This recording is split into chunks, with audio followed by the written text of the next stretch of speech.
लोकप्रिय सांसद और उत्तराखंड के पूर्व मुख्यमंत्री माननीय डॉक्टर रमेश पोखरियाल निशंक जी, हरिद्वार के लोकप्रिय विधायक और भारतीय जनता पार्टी के उत्तराखंड के अध्यक्ष माननीय श्री मदन कौशिक जी, उत्तराखंड सरकार के वित्त, शहरी विकास, आवास, विधायी और संसदीय कार्य विभाग के मंत्री माननीय श्री प्रेमचंद अग्रवाल जी, कृषि एवं कृषक कल्याण एवं सैनिक कल्याण ग्राम विकास विभाग के मंत्री माननीय श्री गणेश जोशी जी, उत्तर प्रदेश सरकार के व्यावसायिक शिक्षा और कौशल विकास विभाग के मंत्री श्री कपिल देव अग्रवाल जी, लोक निर्माण विभाग के राज्य मंत्री श्री ब्रजेश सिंह जी, सभी माननीय विधायकगण, जनप्रतिनिधिगण और जिनके आशीर्वाद से, जिनको साक्षी मान करके आज यहां पर एक कार्यक्रम हो रहा है पूज्य संत जनों की उपस्थिति में। यहां पर हमारे पूज्य संत जन, जिनका आशीर्वाद यहां पर हमें आज प्राप्त हो रहा है, इन सभी पूज्य संतों का, जिनकी उपस्थिति में पूज्य युग पुरुष स्वामी परमानंद जी महाराज, पूज्य स्वामी ज्ञानदेव सिंह जी महाराज, स्वामी रविंद्रपुरी जी महाराज, स्वामी भगतराम मुखिया जी, स्वामी चिदानंद मुनि जी महाराज, स्वामी यतीन्द्रानंद गिरी जी महाराज, स्वामी हरि चेतनानंद जी महाराज, स्वामी विष्णुदास जी महाराज, स्वामी महंत देवानंद सरस्वती जी महाराज, महंत ईश्वरदास जी महाराज, स्वामी शिव प्रेमानंद पुरी जी महाराज, महंत महेश पुरी जी महाराज, महंत अरुणदास जी महाराज, महंत चेताईनाथ जी महाराज, ऐसे सभी हमारे पूज्य संत जनों की एक लंबी श्रृंखला यहां पर है। मैं उन सबको नमन करते हुए उनका आज के इस कार्यक्रम में हृदय से अभिनंदन करता हूं, उनका हृदय से स्वागत करता हूं। आज का कार्यक्रम आपके सामने हमारे मंच पर अभी जिन महानुभावों का उद्बोधन आप सबको सुनने को मिला है, उससे बहुत स्पष्ट हो चुका है। उत्तराखंड बनने के बाद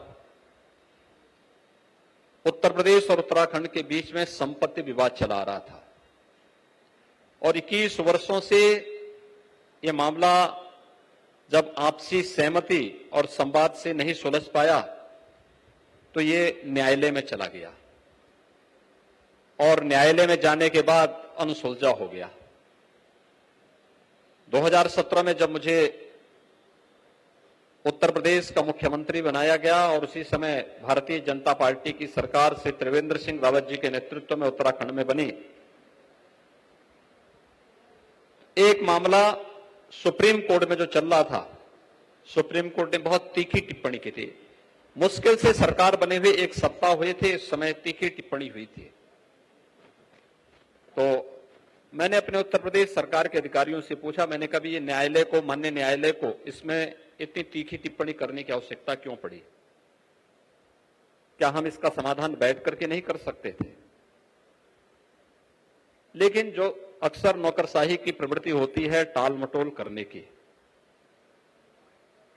और उसके कुछ समय के बाद मेरे पास उत्तराखंड के माननीय मुख्यमंत्री जी का भी फोन आया कि हम लोग इस मुद्दे पर बैठना चाहते हैं। मैंने कहा भी हम बैठ करके इसका समाधान हम भी चाहते हैं और मैं आज धन्यवाद भी दूंगा और बधाई भी दूंगा श्री पुष्कर सिंह धामी जी को और उनकी पूरी टीम को कि यहां पर अलकनंदा उत्तराखंड सरकार को प्राप्त हो गया है और उत्तर प्रदेश को भागीरथी मिल गई है।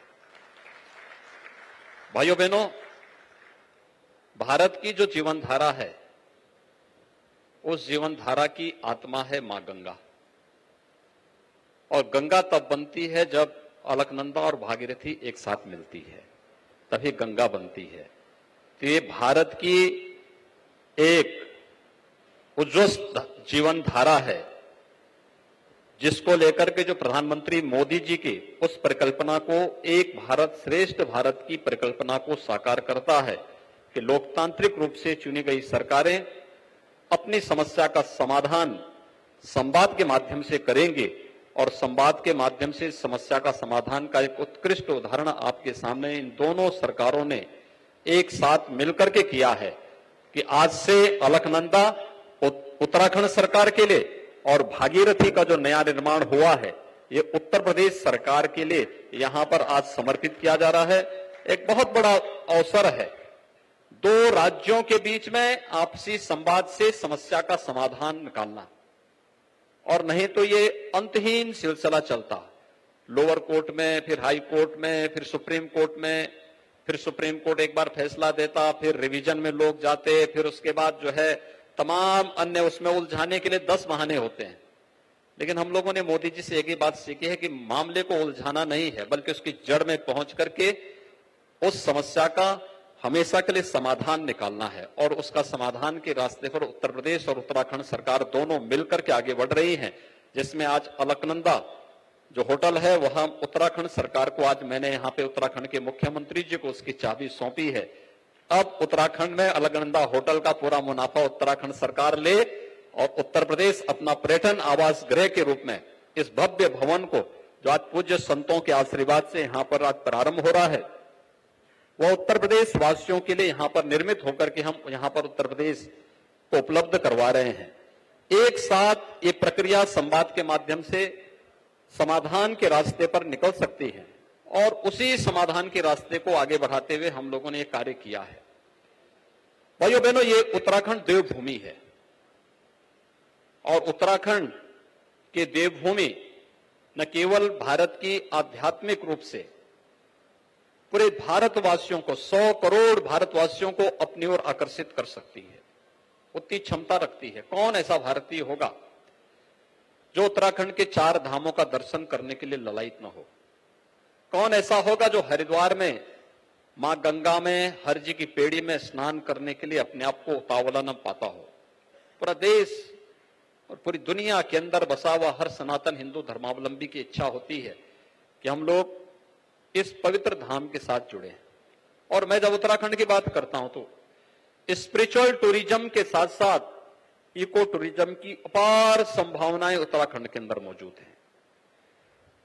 लाखों नौजवानों को नौकरी और रोजगार की संभावनाओं और स्वावलंबन के मार्ग पर अग्रसर करने की उन संभावनाओं को आगे बढ़ाने के लिए आज जिस मजबूती के साथ केंद्र और प्रदेश सरकार कार्य कर रही है, उसी श्रृंखला में आज केदारनाथ धाम जिस भव्य रूप में आया है, अभिनंदनीय है। प्रधानमंत्री जी के विजन का हम सब अभिनंदन करते हैं और उस विजन के साथ हम सबको जुड़ना होगा, हम सबको उसको जीवन में फॉलो करना होगा, उसको अंगीकार करना होगा। हम उसके पीछे चल करके हमारा क्या योगदान हो सकता है, इसके साथ जुड़ करके हम भी अगर अपनी भावनाओं के साथ उसे जोड़ने का कार्य करेंगे, अद्भुत कार्य हो सकता है। उत्तराखंड में केदारनाथ धाम आज संवर चुका है, बद्रीनाथ धाम प्रतीक्षा कर रहा है, वहां पर भी कार्य की परियोजना को आगे बढ़ाने का युद्ध स्तर पर कार्य हो रहा है।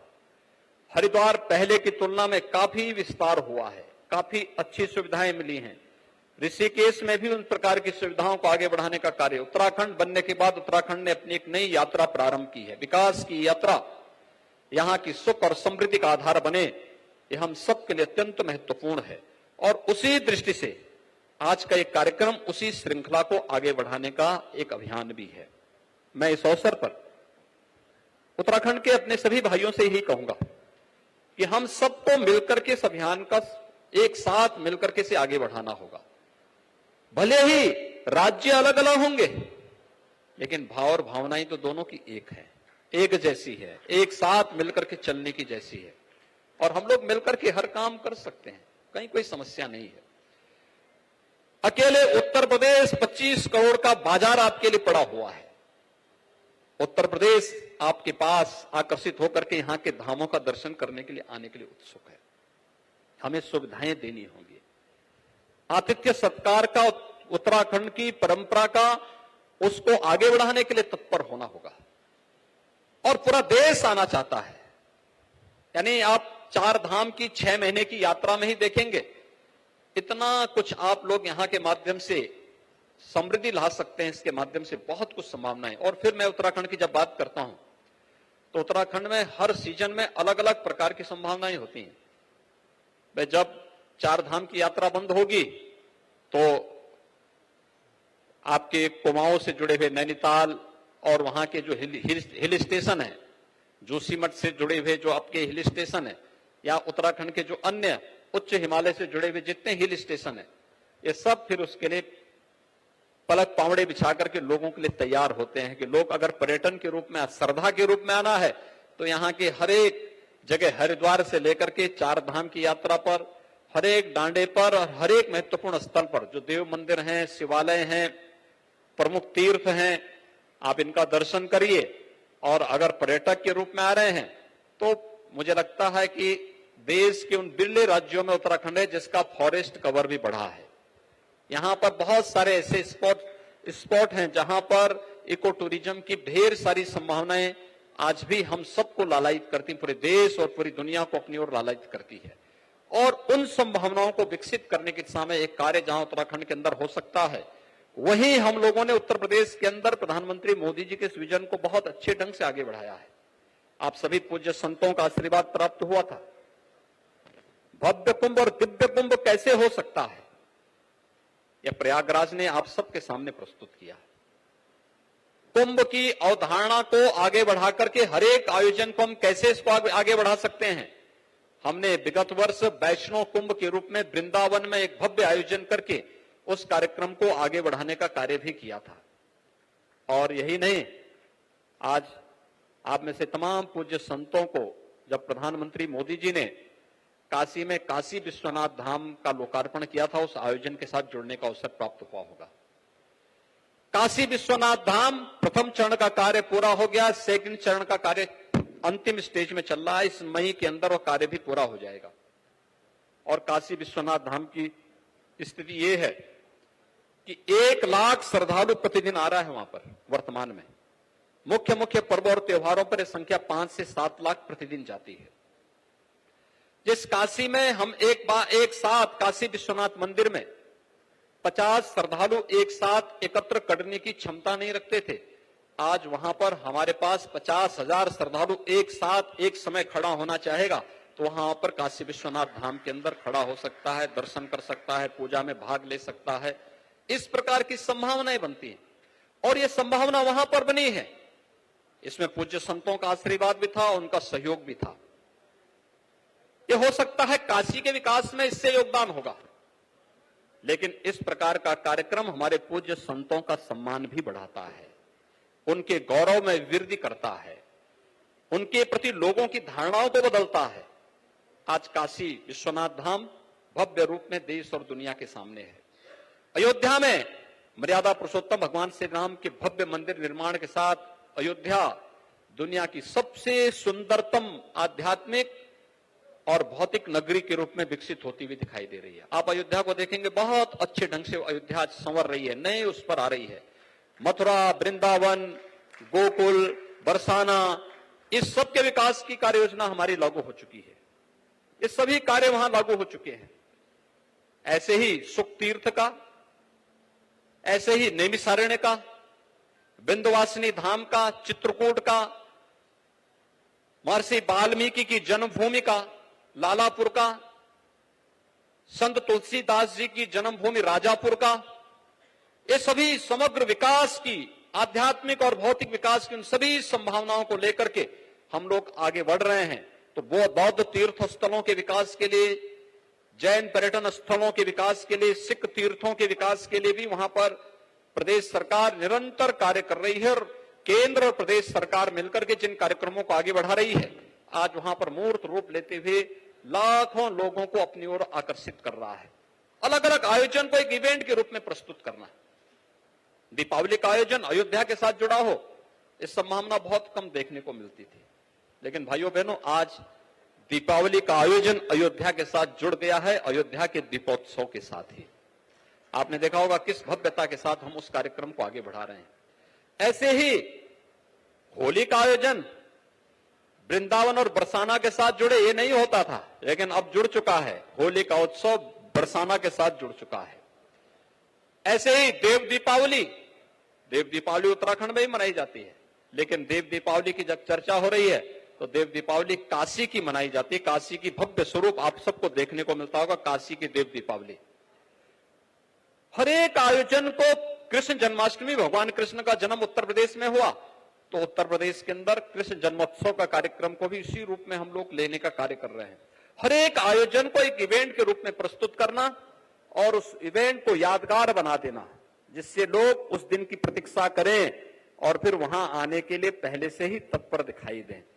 आज इस रूप में उत्तर प्रदेश समग्र विकास की उन कार्यक्रमों को आगे बढ़ा रहा है। पर्यटन की संभावना हो, उत्तर प्रदेश के समग्र विकास का हो, उत्तर प्रदेश की कानून व्यवस्था का हो, उत्तर प्रदेश के अंदर रोजगार का हो, उत्तर प्रदेश के अंदर ढेर सारी उन योजनाओं को जो एक सामान्य नागरिक के जीवन में परिवर्तन करने का हो, उन सभी कार्यक्रमों को आगे बढ़ाने के लिए हम लोग निरंतर वहां पर प्रयास कर रहे हैं। और मेरा मानना है कि कृषि के बाद सर्वाधिक पर्यटन की संभावना, सर्वाधिक रोजगार देने वाला जो क्षेत्र हो सकता है वो पर्यटन का हो सकता है। सर्विस सेक्टर में अपार संभावनाएं हैं, क्योंकि जब हम एक महत्वपूर्ण तीर्थ स्थल को, जिसे हम आज तीर्थ स्थल मान रहे हैं और हम आस्था के साथ जाते हैं, ये हमारी आस्था को पवित्र तो बनाता ही है, लेकिन भाइयों बहनों, ये हमारी आस्था के साथ साथ ये हमारी राष्ट्रीय एकात्मता के तीर्थ स्थल भी हैं। राष्ट्रीय एकात्मता को पूरी ऊर्जा यहां से प्राप्त होती है।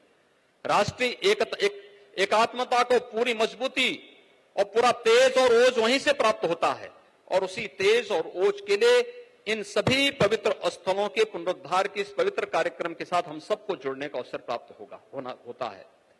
मैं कल गया था, पूज्य स्वामी रामदेव जी महाराज ने और आचार्य बालकृष्ण जी ने उत्तराखंड में यमकेश्वर विकास खंड में एक वेलनेस सेंटर की स्थापना की है। मैं देखा हूं, कल मैं लगभग 1.5 से 2 घंटे वहां पर था। कितना बेहतरीन केंद्र बनाया गया है। सचमुच मैं अभिनंदन करूंगा उनका कि उन्होंने एक अच्छे केंद्र को, यानी जो एक पहाड़ी, सूखी पहाड़ी थी, मुझे परसों ही इसके बारे में जब आचार्य जी ने बताया, स्वामी चिदानंद मुनि जी महाराज ने बताया कि अच्छा वहां पे बना हुआ है, तो मैंने इस बारे में कहा। यद्यपि कार्यक्रम के ठीक पहले खूब बारिश हुई, खूब आंधी चली, लेकिन जब हमारा कार्यक्रम वहां बनने के लिए हुआ तो मौसम बहुत शांत और सुहावना हो गया था। आप जब यहां टेम्परेचर में 45 डिग्री टेम्परेचर में यहां पर मैदानी क्षेत्र में रहे होंगे, तो हम लोग वहां 15 डिग्री टेम्परेचर में वहां पर उस क्षेत्र में भ्रमण कर रहे थे। उनके बगीचे में वहां पर हम लोग वेलनेस सेंटर, उस पूरे क्षेत्र में हम भ्रमण कर रहे थे। कितना आनंददायक क्षेत्र बना था। सूखी पहाड़ी, कुछ नहीं होता था, एकदम पथरीली पहाड़ी, पत्थर भी सामान्य नहीं, वे मोटे मोटे पत्थर, जिसमें अगर किसी का नंगा पैर पड़ जाए तो वह कांटे बगैर छोड़ेगा नहीं। उस पथरीली जमीन पर आज कल मैं देख रहा था, मैंने वहां पर आड़ू खाया, खुमानी खाया। खुमानी मुझे परसों भी वहां खाने का अवसर प्राप्त हुआ था। और कल मैंने फल देखे, वहां नींबू की अलग अलग वैरायटी देखी, चंदन के पेड़ देखे, 40,000 से अधिक वृक्ष, चंदन है, आरारोट है, आंवला है, नींबू है, खुमानी है, आड़ू है, ऐसी अलग अलग वैरायटी की पूरा जंगल लहराता हुआ दिखाई दे रहा। और आप अन्य पहाड़ियों से उसकी तुलना करेंगे तो एक नई आध्यात्मिक ओज वहां पर देखने को मिल रहा है कि किसी ऋषि की कर्म साधना का यह वास्तविक क्षेत्र बना हुआ है। और वह कर्म क्षेत्र की साधना का जो क्षेत्र बना है, उसका ओज और उसका तेज उस पहाड़ी के अंदर स्वतःस्फूर्त भाव के साथ देखने को जो मिला वहां पर मुझे, वो अद्भुत है। और केवल तीर्थ स्थल ही नहीं, वहां पर पर्यटन की संभावनाओं को विकसित करने के साथ साथ वेलनेस सेंटर, यानी अगर कोई बीमार व्यक्ति वहां पहुंच जाएगा तो अपने आप ठीक हो जाएगा। यानी अगर किसी को लंग्स की परेशानी है और उसको मास्क लगा करके चलने के लिए डॉक्टर अगर कहते हैं और उसको थोड़ी सी पॉल्यूशन में खांसी आने लगती है, वह एक सप्ताह अगर वहां रह जाए तो पूरी खांसी गायब हो जाएगी, लंग्स फिर से मजबूती पकड़ने लग जाएंगे। और लंग्स तो शरीर का एक ऐसा हिस्सा है कि अगर वह कार्य नहीं करेगा तो शरीर का पूरा पंप स्टेशन ही बैठ जाएगा। तो वह स्थिति वहां पर मुझे देखने को मिली। कितना अच्छा रमणीय स्थल के रूप में उसको विकसित किया है। यह पर्यटन के साथ साथ वेलनेस सेंटर के साथ साथ वह उत्तराखंड के पलायन को रोकने और उत्तराखंड के अंदर आत्मनिर्भर भारत की प्रधानमंत्री मोदी जी की परिकल्पना को साकार करने का एक सेंटर स्थापित हो सकता है। और उस प्रकार के अनेक सेंटर विकसित किए जा सकते हैं जो उत्तराखंड के नौजवानों को रोजगार और नौकरी तो देगा ही, साथ साथ आरोग्यता के लिए उत्तराखंड की भूमि पर देश को आमंत्रित करने, एक तरफ 4 धाम की यात्रा चलेगी और दूसरी तरफ आरोग्यता की यात्रा भी चलेगी। एक साथ दोनों जब बढ़ेंगे, हम आस्था के साथ साथ आरोग्यता को भी जोड़ करके इस कार्यक्रम को आगे बढ़ाएंगे तो उसके बेहतरीन परिणाम वहां पर देखने को मिलेंगे। और एक अच्छा प्रयास वहां पर हुआ है। मैं इसके लिए स्वामी जी का और आचार्य जी का हृदय से अभिनंदन करता हूं कि उन्होंने उस कार्यक्रम को वहां पर बढ़ाने का कार्य किया है। भाइयों बहनों, ऐसी अनेक संभावनाएं अलग अलग क्षेत्र में बन सकती है। मैं देख रहा था उत्तराखंड में अलग अलग व्यक्ति अपने तरीके से कुछ नया करने के लिए तैयार है। एक नया उत्तराखंड और डबल इंजन की सरकार है, इसका लाभ तो मिलना ही मिलना है। हर एक अच्छे कार्य में प्रधानमंत्री मोदी जी का सानिध्य है, उनका मार्गदर्शन, उनका सहयोग प्राप्त होता है। आज का जो एक कार्यक्रम है, यह एक भारत श्रेष्ठ भारत की प्रधानमंत्री मोदी जी की परिकल्पना को ही साकार करने का उत्तर प्रदेश और उत्तराखंड का एक सामूहिक पहल का परिणाम है, जिसमें हम लोगों ने इस कार्यक्रम को विस्तार से यहां पर प्रस्तुत किया है और ये चीजें आप सबको देखने को मिली हैं। मैं विश्वास के साथ कह सकता हूं कि जैसे आज अलकनंदा यहां पर हमने उत्तराखंड सरकार को सौंपा है और माननीय मुख्यमंत्री उत्तराखंड श्री पुष्कर सिंह धामी जी को उसकी चाबी सौंपी गई है कि अब इसको आप लीजिए, यह आपकी परिसंपत्ति भी उत्तर प्रदेश भागीरथी को लेकर के अपनी यात्रा को आगे बढ़ाएगा। और याद रखना, जीवन की जो धारा है, जो गंगा जिसकी आत्मा है, ये तभी गंगा बनती है जब भागीरथी और गंगा मिलकर के, भागीरथी और अलकनंदा मिलती है, तभी गंगा बनती है। और उसी गंगा की धारा को जो जीवन की धारा बन सके, भारत की धारा बन सके, उस धारा को हम लोगों को इसी रूप में आगे बढ़ा के लेके चलना है। जितनी भी हमारी समस्याएं हैं, वे सभी समस्याएं बहुत अच्छे ढंग से समाधान की ओर बढ़ी हैं और उसका समाधान, सबका समाधान होगा। हमने कहा ना, हम समस्याओं को छोड़ते नहीं, ध्यान से सुनेंगे, लेकिन समाधान उसका इस रूप में निकालेंगे कि हर पक्ष अपने आप को संतुष्ट महसूस करेगा और हर व्यक्ति प्रफुल्लित महसूस करेगा। और यह स्थिति रही। मैं आप सबका हृदय से धन्यवाद ज्ञापित करूंगा। पूज्य संतों का खास तौर पर उनका आशीर्वाद आज यहां प्राप्त हो रहा है। मैं पिछले 3 दिन से उत्तराखंड में हूं और पिछले 3 दिन से मुझे उत्तराखंड में अलग अलग जगहों पर देखने को जगह जाने का अवसर प्राप्त हुआ है और मुझे बहुत अच्छा लगा कि ये मेरी मातृभूमि भी है और मेरी मां भी यही निवास करती है। तो मुझे दोनों के दर्शन करने का सौभाग्य प्राप्त हुआ। तो मुझे इन 3 दिनों में बहुत ही अच्छा, बहुत अच्छी अनुभूति, बहुत ही अच्छी चीजें यहां पर देखने को मिली। बहुत अच्छी दिशा में यहां पर उत्तराखंड अच्छे आगे बढ़ रहा है और मुझे विश्वास है कि उत्तर प्रदेश और उत्तराखंड मिलकर के यहां के विकास के लिए जो कुछ भी सहयोग हो पाएगा, उत्तर प्रदेश सरकार इसमें भरपूर सहयोग करेगी। हम लोग सभी मिलकर के, मुझे लगता है उत्तर प्रदेश वासी इस बारे में भावनाएं रखता है कि यहां का समग्र विकास होना चाहिए। यहां पर हर एक समस्या के समाधान के लिए यहां की सरकार के द्वारा जो पहल की गई है, उसमें एक सकारात्मक सहयोग मिलना चाहिए और उस सकारात्मक सहयोग के लिए हम सभी लोग मिलकर के कार्यक्रम आगे बढ़ाएंगे।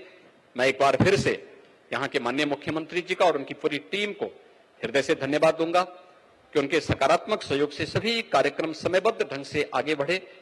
त्रिवेंद्र सिंह रावत जी ने जिस पहल को आगे बढ़ाया था, पुष्कर सिंह जी ने उसको चरम तक पहुंचा करके उसको समाधान के मार्ग तक आगे बढ़ाया है और आज यहां पर पूरी तरह समाधान के उस पर हम पहुंच चुके हैं।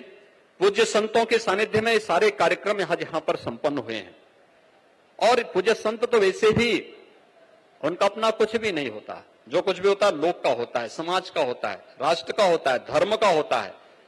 तो राष्ट्र और धर्म के लिए समर्पित इन पूज्य संतों के सानिध्य में सभी कार्यक्रम आज यहाँ पर संपन्न हो रहे हैं। मैं इसके लिए पूज्य संतों का एक बार फिर से अभिनंदन करता हूं। यहाँ के जितने भी हमारे जनप्रतिनिधि हैं, मीडिया के प्रतिनिधि हैं, उन सबको भी मैं हृदय से धन्यवाद देता हूं कि आप सबके कारण आज हमारा एक कार्यक्रम यहाँ पर पूरी भव्यता के साथ आयोजित हुआ है। और हम लोग अब उत्तराखंड और उत्तर प्रदेश मिलकर के एक नए विकास की यात्रा की ओर अग्रसर होंगे, जिसमें यहाँ के समग्र विकास की, यहाँ के आध्यात्मिक और धार्मिक काया कलेवर को सुरक्षित रखते हुए एक नए काया के रूप में हम लोग इसको आगे बढ़ाने का कार्य करेंगे। मुझे पूरा विश्वास है कि हम दोनों मिलकर के प्रधानमंत्री मोदी जी के एक भारत श्रेष्ठ भारत के निर्माण में अपना योगदान दे पाएंगे। मैं एक बार फिर से आप सभी के प्रति हृदय से धन्यवाद देता हूं, आप सबका अभिनंदन करता हूं, अपनी शुभकामनाएं आप सबके प्रति व्यक्त करते हुए यहां पर मां गंगा को, जिनके सानिध्य में और जिनके तट पर यह कार्यक्रम यहां पर आयोजित हो रहा है, कोटि कोटि नमन करते हुए कि उनकी कृपा हम सब पर सदैव बनी रहे। मां वैष्णो देवी का और मां चंडी देवी का भी आशीर्वाद हम सब पर बना रहे। आज केदारनाथ धाम के भी कपाट खुलने हैं, तो कल खुलने हैं, कल कपाट खुलने हैं। 2 धाम यमुनोत्री और गंगोत्री के कपाट खुल चुके हैं और परसों बद्रीनाथ धाम के भी कपाट खुलने हैं। अब यात्राएं प्रारंभ हो चुकी है। यात्रा का हम आनंद लें और एक अतिथि सत्कार का उत्कृष्ट उदाहरण हम प्रस्तुत करें। उत्कृष्ट उदाहरण हमें प्रस्तुत करना होगा और मुझे लगता है कि यही हमारी पहचान बनेगी। यही उत्तराखंड को एक नई पहचान बनाने के लिए यह हमें आगे बढ़ाएगा। मैं एक बार फिर से आप सबके प्रति अपनी शुभकामनाएं देता हूं, पूज्य संतों का अभिनंदन करता हूं, उनका आभार व्यक्त करता हूं। उत्तराखंड सरकार को इस समस्या के समाधान के हृदय से धन्यवाद देते हुए अपनी वाणी को यहीं पर विराम देता हूं। धन्यवाद। जय हिंद। बहुत बहुत धन्यवाद माननीय मुख्यमंत्री महोदय। कृपया आप अपने स्थान पर बैठे रहें। दोनों मुख्यमंत्रीगण, उत्तर प्रदेश के मुख्यमंत्री और उत्तराखंड के माननीय मुख्यमंत्रीगण अभी प्रेस कॉन्फ्रेंस संबोधित करेंगे, तो मीडिया के बंधु अलकनंदा पर्यटक गृह में पीछे पहुंच जाएं तत्काल। 5 मिनट के अंदर माननीय मुख्यमंत्री महोदय, दोनों मुख्यमंत्री महोदय प्रेस कॉन्फ्रेंस